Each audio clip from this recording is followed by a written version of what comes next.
Bonjour, moi je suis Marie Krzyzewski, donc infirmière en réanimation depuis 8 ans. Moi c'est Thomas Lotte, je suis infirmier depuis 10 ans en réanimation et 8 ans ici à la Réa Magellan.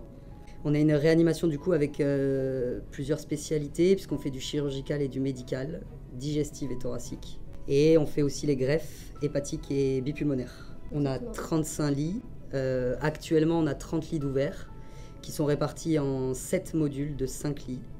Et on a du coup 25 lits de réanimation et 5 lits de soins intensifs, avec un module de 5 lits qui est spécifique à la greffe bipulmonaire. Ouais, lobectomie au niveau thoracique. Et digestive. Et en digestif, on fait beaucoup d'œsophage, on fait énormément de chirurgie hépatique. Sur le médical, on accueille énormément de pancréatites graves, notamment des CH extérieurs, qui rapprochent de centres experts. Et après, on est toutes les urgences des hémorragies. Donc, on traite l'hémorragie, autant thoracique que digestive. Des fois en direct, qui ne passe même pas par les urgences. On les gère ici. En fait, on fait des chocages dans les lits de réanimation. On n'a pas d'unité spécifique de déchocage. Alors, du coup, on va commencer le tour. Donc là, on commence par un module de réanimation digestive. Ce module, il a une particularité, comme le module de thoracique qu'on verra tout à l'heure là-bas, c'est qu'on a une chambre pressurisée. Donc on en a 2 dans le service. Donc c'est des box de 5 lits. Et dans chaque module, on retrouve 2 infirmiers et une aide-soignante. Avec une réserve par module également.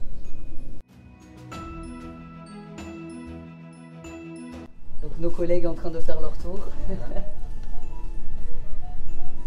La plupart du temps, on a aussi des internes qui sont toujours dans les modules.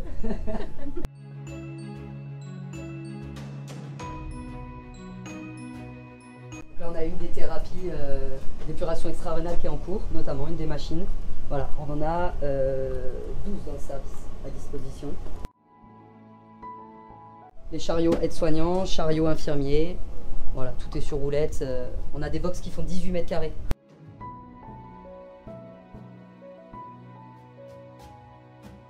On a des kinés qui passent toujours, une équipe kiné. On en voit une ici qui est en train de faire les transmissions avec l'aide-soignant. Ensuite, on continue, du coup, on arrive dans un autre module de réanimation digestive. Pour faciliter les choses, c'est toujours la même architecture, hein. Comme ça, c'est plus facile de s'y retrouver. On a un projet parrainage qui a été mis en place il y a 1 an et demi, qui comporte beaucoup parce qu'on aimerait que toutes les réanimations se calent sur nous. Et on fait un encadrement très personnalisé suivant les gens, l'ancienneté, le parcours. Et donc on essaie d'avoir 2 référents pour au maximum 2-3 référents. On fait des journées hémofiltration avec Thomas par exemple qui est expert hémofiltration, qui va les former juste sur l'hémofiltration parce que les machines sont très spécifiques et comme on a beaucoup d'ingénierie avec beaucoup de machines, on cherche à vraiment accompagner les nouveaux avec aussi une transversalité des pratiques et puis ils suivent les professionnels comme les kinés où ils vont perfectionner tout le côté respi parce que le côté respiratoire chez nous est très complexe et technique. On a du coup on a un groupe de référents puisqu'on pratique énormément d'épuration extra-rénale. On a un service où ça tourne énormément puisque sur 30 lits on arrive à tourner en moyenne à 10 machines qui tournent. On fait aussi de la plasmaphérèse, 100% plasma, mixte ou que de l'albu. On fait de l'épuration hépatique avec ça, avec des machines qui sont très spécifiques. Et on fait aussi de l'ECMO véno-veineuse. On fait de l'immunoadsorption depuis peu dans le cadre des greffes bipulmonaires, qui est une thérapie pareil, une CEC bien particulière pour traiter les rejets aigus des patients. Et on a mis en place pour tout ça et continuer la formation des infirmiers, des cours, tous les jeudis après-midi, 2 heures de cours où on peut s'inscrire, des cours qui sont donnés soit par des infirmiers, soit par des médecins. La plupart du temps, les MAR sont assez disponibles et se rendent disponibles pour nous donner des cours. On fait aussi des ateliers à la demande de nos collègues quand ils ont besoin de faire des petits rappels, de voir de nouvelles thérapies, puisque comme on tourne énormément sur les modules, certains ne pratiquent pas, que ce soit la plasmaphérèse ou le MARS ne le pratiquent pas régulièrement, et donc on leur fait des rappels pour que quand ils soient confrontés, ils ne soient pas mis en difficulté la plupart du temps. Et depuis peu, on fait également des ateliers de simulation. Donc on a 2 IAD dans le service, et on a une IAD qui a eu un DU sur tout ce qui est simulation, et qui du coup a monté ça avec 5 ou 6 de nos collègues. Alors c'est un groupe qui est complètement mixte et c'est ça qui est très inclusif et qui est très bien puisque on retrouve infirmiers, IAD, aides-soignants qui participent et du coup est incorporé dans notre roulement ce qu'on appelle une demi-journée simulation où on passe sur la demi-journée, faire plusieurs scénarios et pouvoir débriefer ensuite au calme pour toujours continuer à s'améliorer. Sachant qu'on le propose aussi dans l'encadrement du début. L'IAD, elle fait des cours pendant 2 jours et il y a une journée simulation aussi. On a aussi à disposition dans le service une psychologue qui s'occupe de tous les patients, qui répond à nos demandes et également qui s'occupe aussi des soignants si besoin est sur certaines situations. Donc on a 5 lits ici de réanimation thoracique. Ça va être un module où on va recevoir les post-blocs ou les urgences, comme ça a été le cas là. Donc du coup pareil, même configuration, on va avoir une réserve et on va avoir les réanimateurs thoraciques qui vont être là. Donc c'est 2 équipes médicales distinctes. Les médecins digestifs ne sont pas les médecins thoraciques. On a vraiment 2 équipes médicales. Nous par contre on tourne. Et c'est vrai que nous les plus anciens on a des spécialités qu'on connaissait un peu d'avant, mais aujourd'hui tout le monde tourne, on tourne tous tout le temps. Voilà. Donc on a des patients qui peuvent être extubés en réhabilitation, prêts à partir, des post-blocs, des urgences par contre intubés ventilés. On a une ECMO là ce matin. Voilà, on peut avoir tous les cas de figure. Là on va rentrer dans le module 3, donc là c'est le module de greffe. On va avoir des greffés quand on a des greffes pulmonaires, donc c'est des greffes bipulmonaires. Mais on va avoir aussi des post-blocs si on n'a pas de greffé.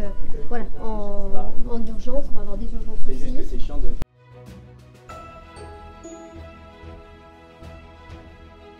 Et voilà, on est en train de remonter un box pour une future entrée, certainement en bloc.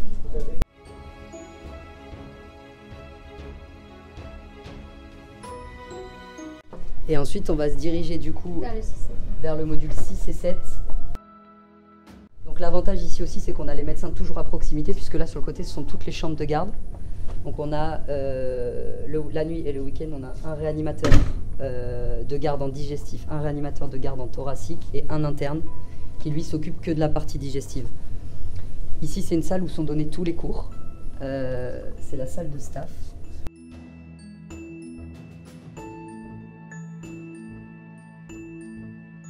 Et donc on arrive ici dans le module 6-7 qui est donc en face du module 1. Le module 6 ici, pareil, toujours 5 lits, c'est de la réanimation digestive. Et en regard, on a le module 7 qui lui est le module de soins intensifs. Voilà. Pourquoi cette architecture? Parce qu'en fait, juste au bout des portes là-bas, on a le scanner et le bloc opératoire. Donc on a tout apporté. Et notamment, il y a énormément de mouvements au module 7, le module de soins, ce qui permet en fait d'avoir moins de trajets pour les patients et surtout s'il y a une urgence, de pouvoir y répondre très rapidement avec un départ au scan rapide et un départ au bloc surtout encore plus rapide. Donc là, on a accès au scanner et le bloc est juste derrière. Donc le bloc, il y a 15 salles. Il y a 15 salles, ouais. Avec une énorme salle de réveil. Exactement. Qui nous a servi en temps Covid, qui nous sert aussi pour les plans blancs, puisqu'on a fait une simulation plan blanc il n'y a pas longtemps. Et cette énorme salle de réveil sert au cas où il y aurait... de déchocage. De déchocage, au cas où il y aurait un énorme problème qu'on ne souhaite pas, mais bon, ça peut arriver. Ça avec le self en dessous, ouais, qui est prévu pour... on a fait la simulation il y a 6 mois de ça, qui est prévu au cas où il y aurait un énorme accident, un attentat. Ben voilà, on vous a présenté notre animation. On espère que vous voudriez venir nous voir, venir peut-être en stage ou même postuler chez nous. On est un service pluridisciplinaire, une excellente entente entre paramédical et médical, que ce soit dans la prise en charge des patients, mais aussi dans l'accompagnement. On est quand même dans l'idée de l'encadrement et de la bienveillance et on accueille à bras ouverts nos nouveaux collègues ou étudiants. Oui. D'ailleurs, parce qu'on a aussi un projet tutorat qui est bien établi maintenant.